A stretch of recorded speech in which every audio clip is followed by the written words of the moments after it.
SSP Korangi तौहीद रहमान मेमन ने जिला कोरंगी भटाई चौक और प्राइवेट बेटरों के हवाले कर दिया। जिला कोरंगी में पीटीसीएल केबल चोरी करवाना हो, मावा बेचना हो या बनाने का सिस्टम हो या दीगर जुराइम चलवाना, आप सिस्टम करने के लिए भटाई चौकी इंचार्ज या एसएसपी कोरंगी के मुबैना प्राइवेट बेटर से रब्ता करके सारे गैर कानूनी कामों को हफ्तावार बेट के जरिए कानूनी शक्ल दे सकते हैं। जराये से मालूम हुआ है कि आरिफ नामी प्राइवेट बेटर और चौकी इंचार्ज ने इस वक्त भटाई चौकी को अपना मरकज और सब एसएसपी कोरंगी ऑफिस बनाया हुआ है। सऊदाबाद खोखरा पार से लेकर कोरंगी इंडस्ट्रियल एरिया तक तमाम पीटीसीएल केबल भी इन दोनों ने मिलकर रातों रात निकाल कर गायब कर दी। भटाई चौक इंचार्ज और बल्दिया का रिहायशी आरिफ पूरे जिला कोरंगी से उठा पटक में मसरूफ है।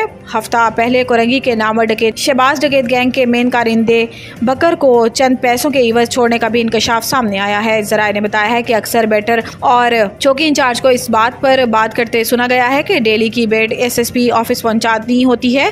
ये दबदबा कायम करने की गर्ज में किया या बदनाम करने की, इसका फैसला इन्वेस्टिगेशन ऑफिसर खुद कर ले। गुज़िश्ता दिनों रात में 89 से नूरा नामी मंशियात फरोश और इसके साथी को उठा कर लाया गया। मुलजिमान से 1 किलो चर्स और आइस भी मिली, लेकिन चौकी इंचार्ज प्राइवेट बेटर आरिफ ने चंद रुपए लेकर मंशियात डीलरों को भी छोड़ दिया। क्या इस सिस्टम से एसएसपी भी फैजियाब हुए या फिर इनको बदनाम किया जा रहा है?